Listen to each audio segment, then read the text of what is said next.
오늘도 저희와 함께 하신 주님, 저희의 기도 속에 저희 찬양 가운데 함께 하신 주님, 우리 일상 속에서도 늘 우리와 함께 하신 주님을 찬양합니다.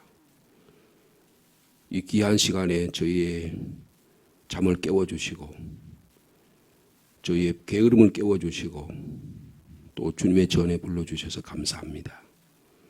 오늘 하루의 삶이 주님과 동행하고 싶습니다. 주님의 뜻을 깨닫기를 원합니다.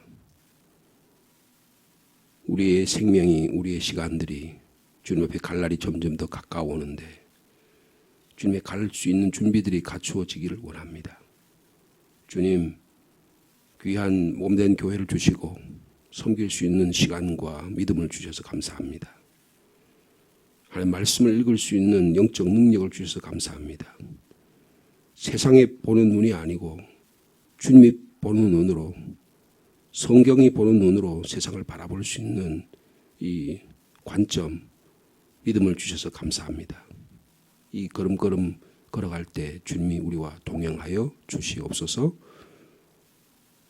우리의 삶 속에 필요한 것들을 주님이 채워주시기를 원합니다. 예수님의 이름으로 기도하옵나이다. 아멘. 오늘부터는 구약성경 룻기의 말씀을 묵상하도록 하겠습니다.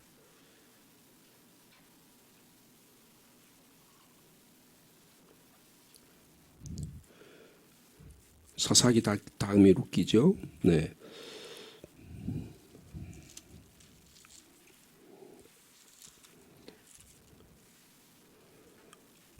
룻기, 제가 가진 성경은 구약성경 402면이 되겠습니다.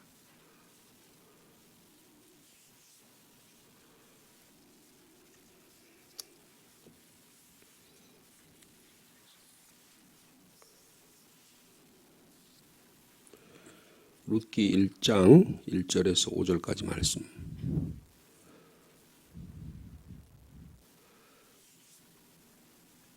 제가 1절 말씀 먼저 받들겠습니다.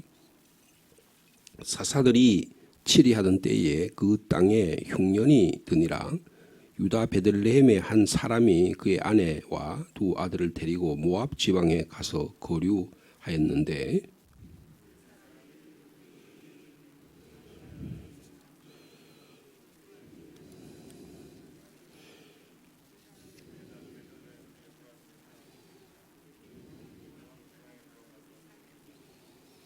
나오미의 남편 엘리멜렉이 죽고 나오미와 그의 두 아들이 남았으며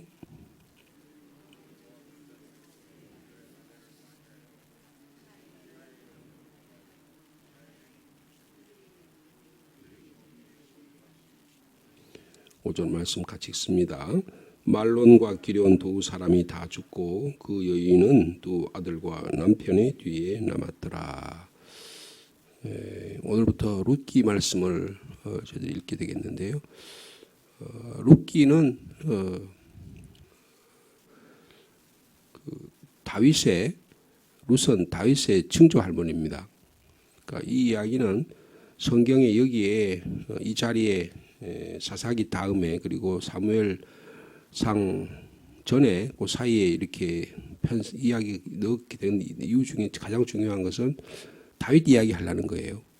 다윗이 위대한 하나님의 사람으로 그리고 이스라엘의 메시아를 바라보는 사람으로 메시아의 상징으로 그리고 하나님이 어떻게 다윗을 들어 쓰시는가 그 이야기를 하려고 하는 건데요. 그 이야기를 이끌어내는 이야기가 한 베들레헴의 아주 가난한 한 가정에서 일어난 이야기다. 그런 뜻이에요. 우리가 구약 성경의 말씀을 창세기부터 쭉 해서 사사기까지 읽어보면 아주 큰 이야기들이죠. 하나님께서 말씀으로 세상을 창조하신 전능하신 하나님이다. 그런 이야기들이잖아요.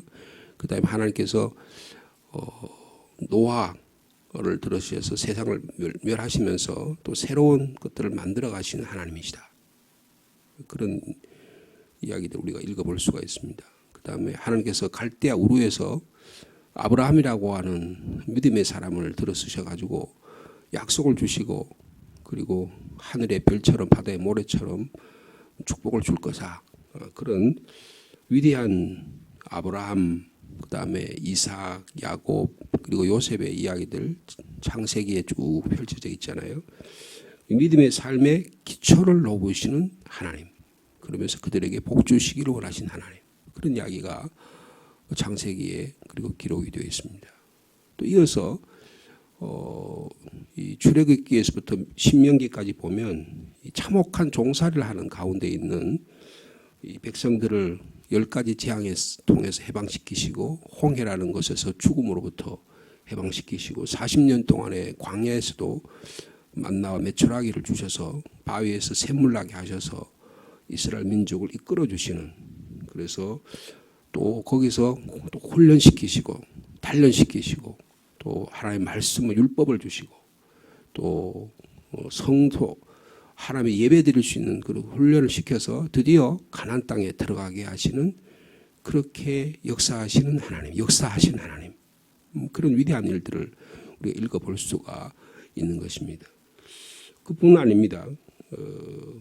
그 가나안 땅에 들어가서 지금 이스라엘 백성들이 어떻게 하면 하나님 앞을 기쁘게 해드릴까, 그렇게 해서 지도자를, 사사들이라는 지도자를 세우셔서 하나님께서 그때그때마다 역사해 주신 하나님, 이런 이야기를 읽어가다 보면 야, 참 위대한 이야기구나라고 생각할 수 있지만 또 한편에 가만히 읽어보면 그러면 나같이 별 볼 일 없고 나같이 그럼 아브라함도 될 수 없고 이삭도 될 수 없고 야곱도 될 수 없는 그런 나같이 연약한 사람에게 쓴 이야기가 무슨 소용이 있느냐, 이런 생각을 할 수가 있다는 것입니다. 전혀 드러낼 것도 없고 소박하고 평범한 우리로서는 저 위대한 사람들의 이야기가 남의 이야기지 내 얘기는 아니지 않냐, 이스라엘 사람들의 이야기지 나하고 무슨 상관이 있느냐, 이렇게 생각할 수 있다는 것입니다. 그래서 우리 스스로가 좀 이렇게 뭐라 그럴까요? 아이고, 나는 별 볼 일 없는 사람이지 뭐. 내가 뭐 그런 성경 이야기에서 나하고 무슨 상관이 있겠어. 나는 별로 구원에 관계가 없는 사람이야. 이렇게 자기 자신을 실격 판정을 내릴 수 있다는 거예요. 자기 자신을. 그런 사람들이 의외로 상당히 많습니다. 그래서 신앙생활 하면 풀이 푹 죽어가지고 파김치가 돼가지고요. 왜 신앙생활을 하는지, 살아가는 이유가 뭔지, 오늘도 그냥 내가 마지못해서 하는 것이지 나하고 이게 뭐 성경 이야기하고 교회에 와서 뭐 예배드리고 이게 나한테 무슨 연관이 있느냐, 이런 생각을 할 수가 있다는 것입니다.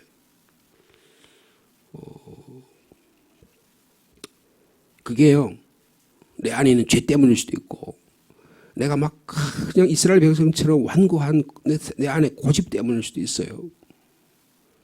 아니면 여러 사람과의 복잡한 인간관계 때문에 내가 너무 찌들고 힘들어져서 이런 일이 일어날 수도 있는 것입니다. 그런데 오늘 룻기를 돌아와서 읽게 되면 전혀 새로운 세계가 우리에게 펼쳐진다는 거예요. 그 뭐냐 하면 한 가난한 과부 이야기라는 거예요. 그리고 이름 모르는 오늘도 재미있게 표현하죠. 유다 베들레헴의 한 사람이 그의 아내와 두 아들을 데리고 모압 지방으로 갔다. 뒤에 이름이 나오는데 처음에는 그냥 한 사람이라 그래요. 그러니까 이게 무슨 이야기냐면 한 평범한 이름 모르는 한 사람의 이야기다, 그 말이에요. 근데 오늘 이 룻기는 룻에 대한 이야기잖아요. 룻과 나오미 이야기 아닙니까? 룻이라고 하는 여인은 어떤 여인이에요? 이스라엘 백성하고는 전혀 관계가 없어요. 이 사람이 출신이 어디입니까? 모압 사람입니다. 여러분, 성경에 이 모압이라고 하는 것은 신명기에 보면 이스라엘의 회중에 들어갈 수 없는 자격이 없는 사람이에요. 그러니까 말하면 우리 한국식으로 말하면 유교식으로 말하면 쌍꺼실에서 아예 제사상에도 못 들어오는 사람이에요. 그러니까 이스라엘 반열에 못 들어오는 사람이라고요. 전혀 눈 거들떠 보지도 않는 사람이에요. 그런데 하나님께서 그 여인에게 관심을 가지고 있다, 그런 뜻이에요. 뭐 위대한 이방인도 아닙니다. 모압의 무슨 왕도 아니에요. 뭐 걸출한 부자가 돼가지고 영향력을 끼치는 사람도 아니에요. 아주 소박해가지고 남편하고 살다가 10년 동안 살았는데 애도 없어요. 그리고 남편이 또 먼저 죽네. 그게 무슨 말이에요? 이 남편과의 결혼 생활하는데 학자들이 이게 이야기를 들으면 이 룻도 하나님께서 태문을 안 열어주셔서 임신이 불가능한 거예요. 아니 하나님의 눈으로 보면 이스라엘 사람도 아니고 뭐 영향력 있는 사람도 아니고 남편하고 결혼하는데 결혼 생활 아주 알콩달콩 생활하다가 자녀도 놓고 뭐 그렇게 사는 것도 아니고 인생이 펼쳐진 게 제대로 펼쳐질 게 하나도 없는 사람이에요. 그냥 보통 사람이라 그런 뜻입니다. 근데 어떻게 해요? 자기도 모르게 하나님께서 그를 어디로 인도하십니까? 하나님의 구원 이야기로 인도해서 결국 어떻게 됩니까? 여러분 마지막에 보면 보아스하고 결혼하잖아요. 그래서 보아스 사이에서 아이를 놓습니다. 그래서 나오미가 그 아이를 품고 동네 사람들이 너무 기뻐하는 모습을 볼 수가 있어요. 근데 이게 누구냐? 이게 다윗의 징조 할머니였다. 그런 이야기를 하는 게 오늘 룻기 이야기입니다. 이게 뭘 이야기할까요? 우리가 룻기를 읽으면서 우리가 기억해야 되는 건 뭐냐? 큰 인물 이야기, 아브라함과 이삭과 이야기, 창조 이야기, 뭐 이스라엘 모세를 통해서 구원 이야기 그런 이야기도 아니에요. 그게 우리하고 별로 상관없을 수도 있어요. 그리고 여호사처럼 위대한 사람이 돼가지고 전쟁에 승리하고 뭐 그런 나를 따르라 그래가지고 막 사람들이 따라가지고 막 기적이 일어나고 그런 이야기도 아니에요. 사사들 삼손처럼 뭐 기적이 일어나가지고 막 놀라운 일들이 일어나고 그런 이야기도 전혀 아니에요. 그냥 한 과부 두 과부 이야기예요. 보잘것없는 인생 이야기에 하나님이 찾아오신다 그거예요. 여러분 룻기를 읽으면서 위로받기를 바랍니다. 아 나같이 연약하고 나같이 보잘것없고 나같이 별로 쓸모없다고 생각하고 스스로 실격 판정해가지고 연약한 인생에도 하나님은 찾아오신다. 하나님이 개입하셔서 하나님이 여전히 일하고 계신다. 근데 이 룻이라고 한 사람은 하나님 뭘 엮어요? 하나님의 구원의 역사에 등장시키는 거예요. 하나님의 구원의 사건에 들어가셔서 자기 자신도 모르게 이방인인데 자기가 뭐 계획한 것도 아니에요. 여러분 우리가 인생을 계획해서 잘 될 것 같지요? 계획해서 되는 인생 하나도 없습니다. 하나님이 그를 인도해 주셔야 돼요. 하나님의 구원 뜻이 무엇인지를 찾아가면서 아하 내가 지나고 보니까 그랬구나라고 느껴지는 거예요. 받아들여지는 거예요. 여러분 신앙은 받아들여지는 겁니다. 내가 개척해가지고 막 신앙을 만들어가지고 위대한 일을 하리라. 여러분 그건 인간적인 생각이에요. 그래 대본 적이 없습니다. 인생의 일의 계획은 하나님이 계획하시는 거예요. 하나님이 다 인도하시는 거예요. 그래서 오늘 당장 이후의 일을 하나도 우리가 알 수 없어요.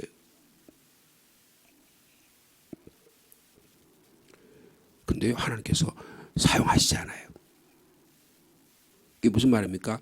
우리 한 사람 한 사람은 소중한 존재라는 거예요.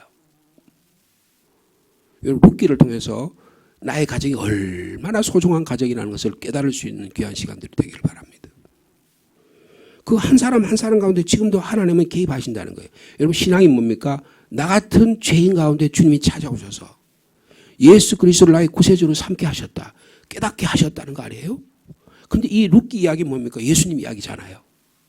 예수님이 조상으로 따져가 보니까 다윗인데 다윗 이야기를 따져가 보니까 그 징조 할머니인데 그 징조 할머니가 모압 여인이에요.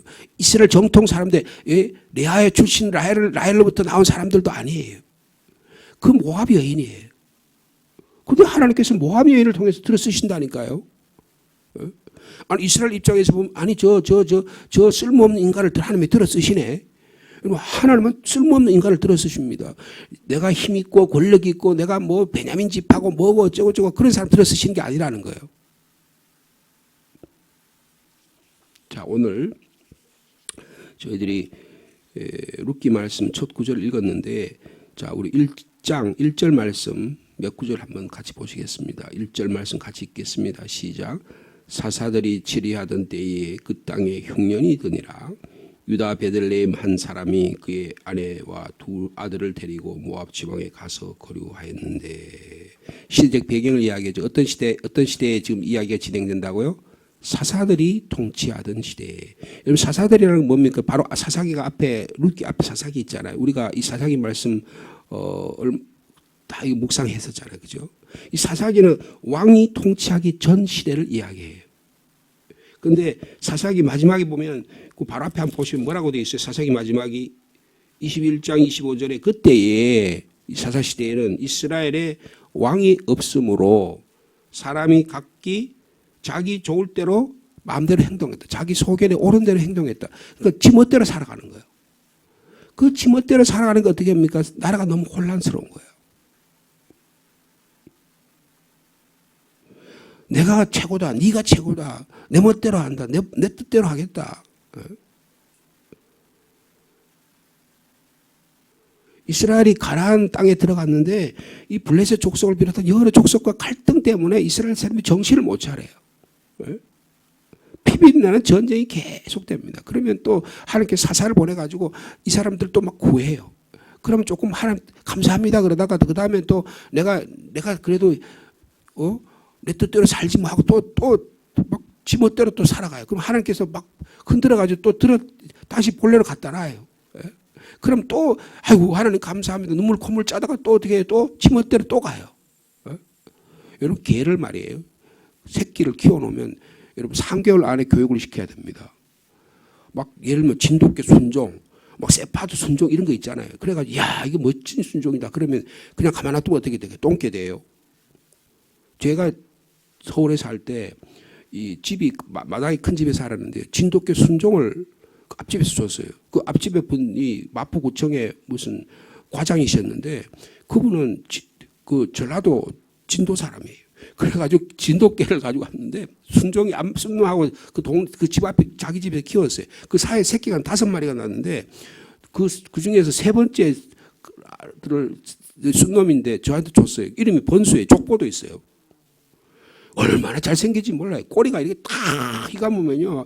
막 눈이 반짝반짝하고 사람들이 다 탐낼 정도예요. 그런데 그 앞에 있는 그 아저씨가 이거는 3개월 안에 교육시켜야 됩니다. 그랬는데 그 얘기를 안 했네. 그래가지고 그냥 집에서 막 키웠어요. 그러니까 이게 똥개더라고요. 아무 소용이 없어요. 훈련시켜야 되는 거예요. 훈련시켜야 되는 거예요. 훈련 안 시키면 아무 소용이 없어요. 그 이스라엘 사람들이요, 막 그냥 훈련이 안 된, 그냥 그런 것 같아요. 참, 하나님의 아브라함의 후손을 만들어줬는데 훈련이 안 되니까 아무 역할을 못 하는 거예요. 여러분, 교회도 마찬가지입니다. 훈련 받아야 되는 거예요. 말씀과 영적으로 훈련 받아서 하나님의 때를 알고 구해서 착착 움직여서 하나님의 일들을 감당할 수 있는 영적 능력이 돼야 되지. 야, 나는 예수 믿었어. 그러면 다 되겠지. 결코 하나님이 사용하지 않으십니다. 이스라엘 민족이 지금 사사시대가 그런 시대잖아요. 하나님의 언약의 말씀이 주어졌는데 맨날 삐뚤어 나가. 내가 하나님의 말씀인 줄 알아. 근데 양심이 다 못 이어져가지고 그걸 못 가. 그런 시대에 살았다고 말이에요. 하나님의 약속의 땅에 하나님 불러주셨는데도 불구하고 그게 약속의 땅인지도 모르고 자행자재하며 살았다는 거예요. 여러분 사사기 보면 우리가 봤지만 여러분 베냐민 지파가 거의 없어질 뻔했어요. 그죠? 자기들끼리 막 싸우느라고 베냐민 지파가 싹 없어질 정도 했다니까요. 여러분 그만큼 혼란스러웠다는 거예요. 근데요, 이 지파 간의 어려운 문제들, 전쟁 이야기, 그리고 여기 이 사사기 마지막에 나타나는 이 마지막 혼란스러운 이야기들이 대부분 어디서 일어난 줄 아세요? 베들레헴에서 일어난 이야기예요. 사사기 읽어보면 베들레헴 이야기라니까요. 베들레헴에서 이 혼란스러운 일이 일어나고 베들레헴에서 막 싸움이 일어나고 막 엉망진창인 거예요. 그런데 여러분 갑자기 장이 바깥으로 룻기 딱 오니까 어떻게 돼요? 한 과부 이야기로 여러분 영화를 한번 상상해 보세요. 막 혼란스러웠는데 그게 감독이 말이에요. 스크린을 싹 돌려가지고 어느 가정에 왔는데 이 사람들이 지금 보따리를 메고 모압으로 이사를 가네. 그 이야기를 지금 하고 있다는 거예요. 여러분 그런 혼란한 시대에 근데 그다가 엎친 데 겹친 격으로 어떻게 해요? 혼란한 이 시대에 또 어떻게 해요? 그 땅에 뭐가 들었다고요? 흉년까지 들었어요.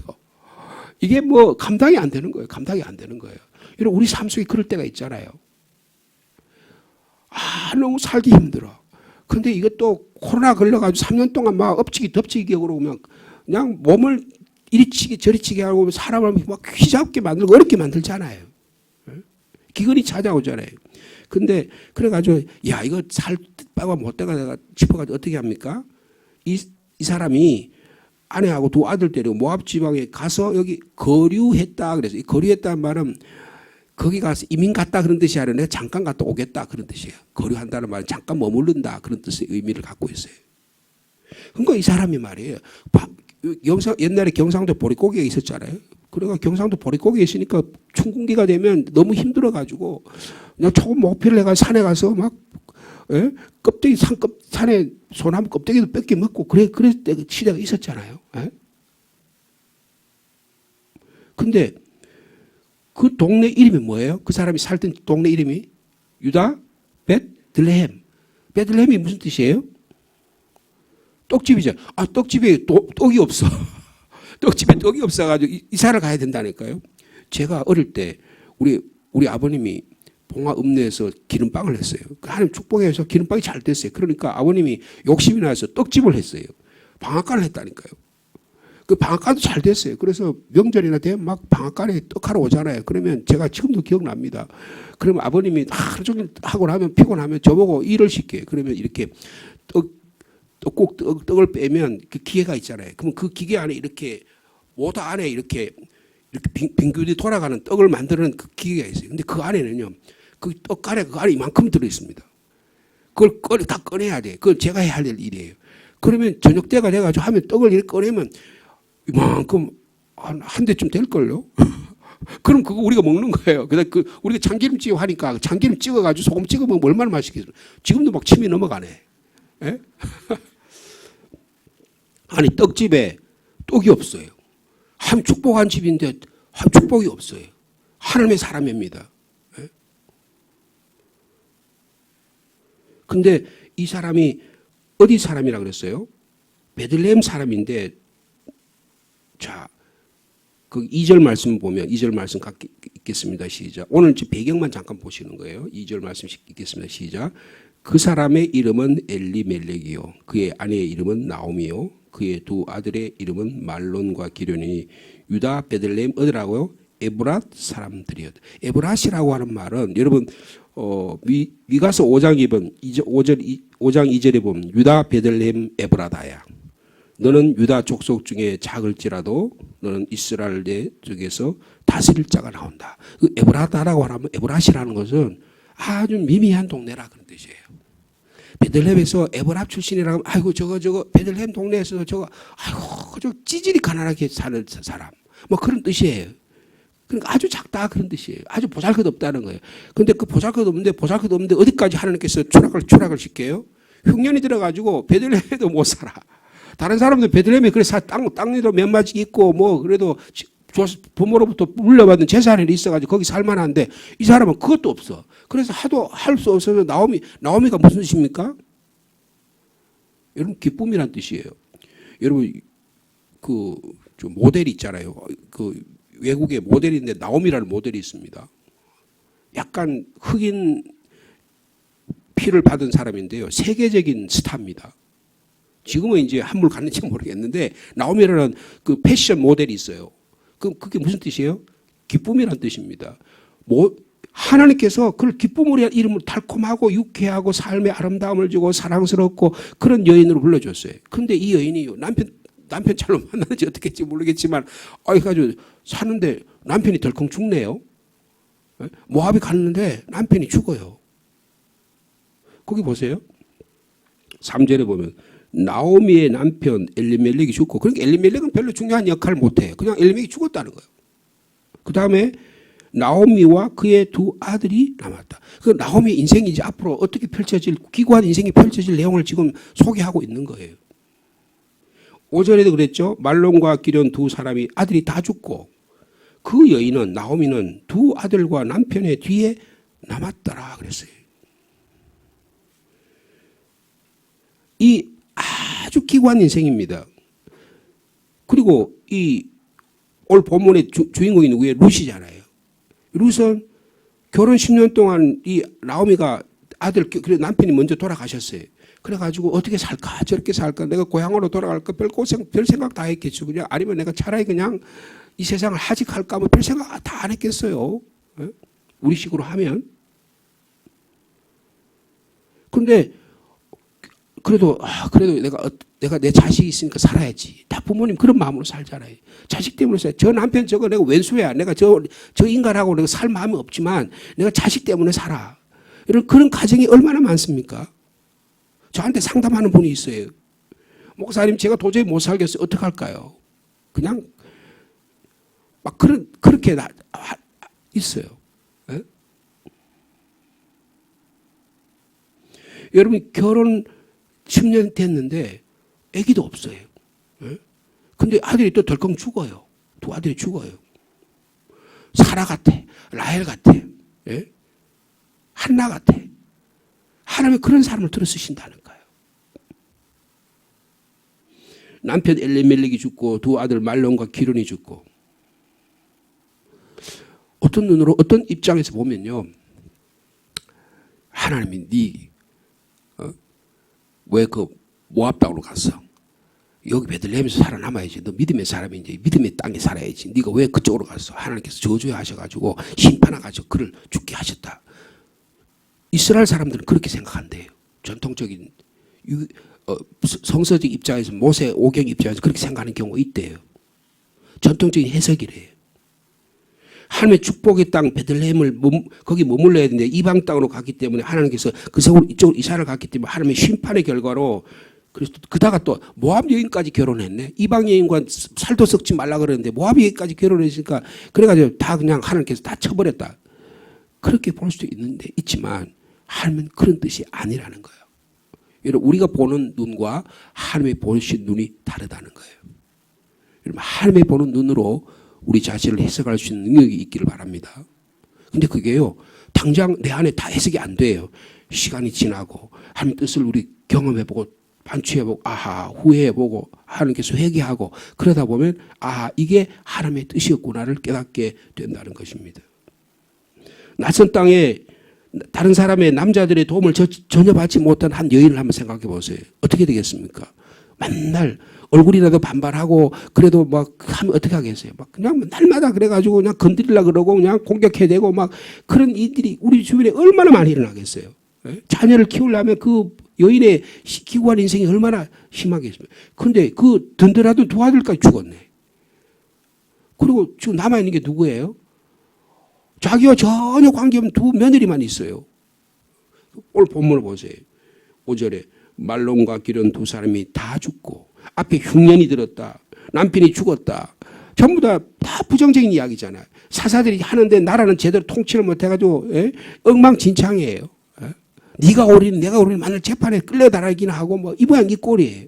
저 북한에는 저것도 3대 하면서 악랄한 것들이 저거 우상 숭배를 해가지고 저거 온 2천만 명 국민들을 다 굶겨 죽여요.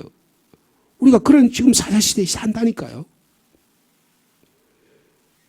말론과 기론 두 사람이 다 죽고 그 여인은 두 아들과 남편의 뒤에 어떻게 했다고요? 남아있는 거예요. 여러분 우리의 삶이 혹시 이런 형편이 있다고 여겨지지 않으십니까? 하나님은 이런 자를 들어쓰시길 원하신다는 거예요. 기도하겠습니다. 하나님 아버지 감사합니다. 이 시간에 또 한 가지 옆에 합심해서 함께 기도하기를 원하는데요. 우리 김명남 집사님 연락을 받으셨죠? 네, 김명남 집사님 딸이 한예지라고 있는데 27살입니다. 그저께 교통사고를 당했어요. 신호가 빨간불에 서 있는데 평택에서 일어났다고 그래요. 근데 뒤에서 덤프 트럭이 들어와서 드디어 박아가지고 차가 완전히 망가졌습니다.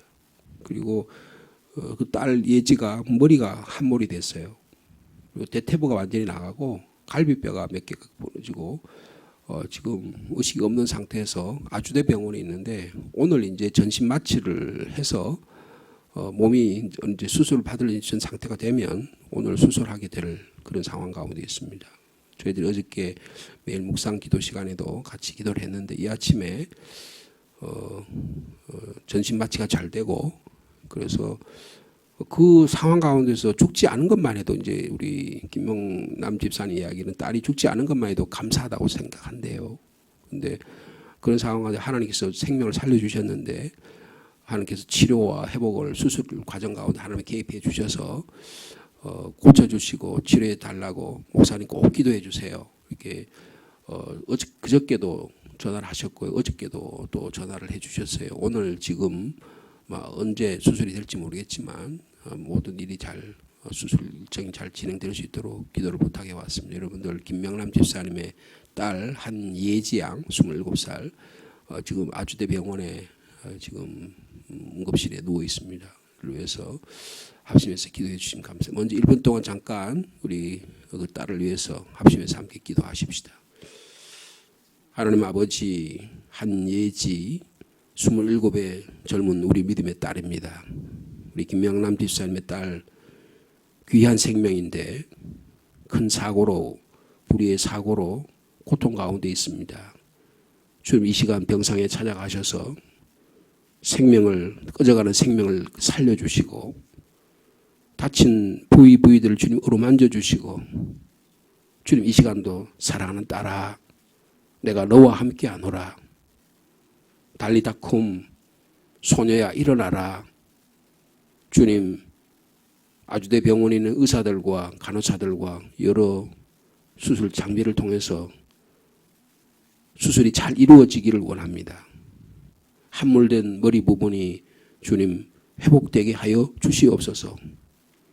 주님 의식이 돌아오게 하여 주시옵소서. 대퇴부가 많이 다쳤다고 합니다. 갈비뼈도 많이 다쳐서 어려운 가운데 있습니다. 온몸이 큰 폐해를 받고 있습니다. 주님이 도와주시지 아니하시면 어찌할 바가 모릅니다. 주님 지금도 찾아가 주셔서 어머니의 간절한 기도, 저희들의 기도를 주님 들으시고 응답해 주시기를 원합니다. 이제 27살짜리입니다. 주님께서 함께해 주시고 불쌍히 여겨주시고 주님 치료하여 주시옵소서. 하나님 아버지, 나옴이라는 한 과부의 이야기를 저희들이 시작합니다. 저희들은 위대한 인물도 아니요 큰 희망과 위대한 지도력을 가진 자도 아니지만 하나님 한 사람 한 사람을 찾아오셔서 나오미야, 루사, 내가 너희가 함께하노라. 내가 너를 사랑하노라. 한 가정을 사랑하신 그 주님 이야기, 저희들의 이야기가 되게 하여 주시옵소서. 나오미는 남편을 여의었습니다. 루스는 결혼생활 10년 했는데 아기가 없는 불임의 여인이었습니다. 희망이 없습니다. 세상적인 인간적인 눈으로 보면 아무 가능성이 없습니다. 그런데 하나님은, 우리는 포기할지 모르지만 나오미는 자기 자신이 자기는 너무 써서 나를 나오미라고 부르지 말라고 말할 정도의 자기의 체념의 상태에 있었지만 하나님은 그를 모압 땅에서 다시 되돌려서 베들레헴 땅으로 되돌리십니다. 주님 우리들에게도 주님의 메시지가 들려지게 하여 주옵소서. 나같이 내가 나를 판단하는 게 아니고 하나님이 나를 판단하시고 하나님이 나를 인도하시고 하나님이 나를 은혜의 길로 인도해 주시는 믿음의 역사가 일어나도록 축복하여 주옵소서. 우리의 불임 상태, 우리의 절망 상태, 우리의 쓰러질 것만 같은 삶의 모습 주님 너무 잘 아십니다. 주님 여기에 그냥 머물러 두지 말게 하시고 저를 일으켜 세워 주시옵소서. 저희를 다시금 시작할 수 있도록 힘을 주시기를 원합니다.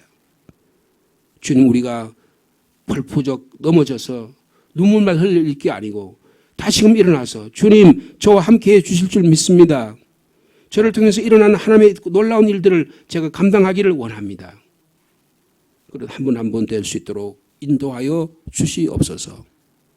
예수님 찾아오셔서 한 사람 한 사람을 치료하시고 이끌어 주셨던 그 놀라운 하나님의 구원의 일들이 오늘 우리에게도 이 과부의 가정에 일어난 것처럼 우리에게도 일어날 수 있도록 주께서 역사하여 주시옵소서.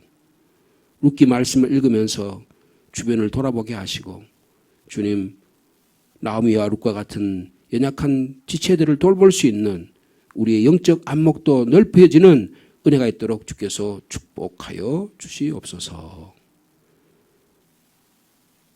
하나님 아버지, 코로나19가 멈칫하고 이제 저희들이 힘을 얻어서 주님의 교회를 섬기기를 원합니다. 우리에게 성령의 능력을 주시고 말씀의 능력을 주시고 모이기를 즐거워하는 저희들이 되게 하여 주시옵소서. 기도의 제목을 가지고 주님께 엎드립니다. 사랑하는 가족을 위해 자녀를 위해 기도하옵고 우리 교회 안에 여러 지체들을 위해 기도하오니 주님 특별히 하나님의 말씀을 증거하는 주의 종들에게 말씀의 권세를 더해 주시고 우리 장로님과 권사님과 집사님들에게 영적 권세를 더해 주셔서 하나님 나라 만들어가는 기쁨과 즐거움이 있도록 주께서 역사하여 주옵소서. 예수님의 이름으로 기도하옵나이다.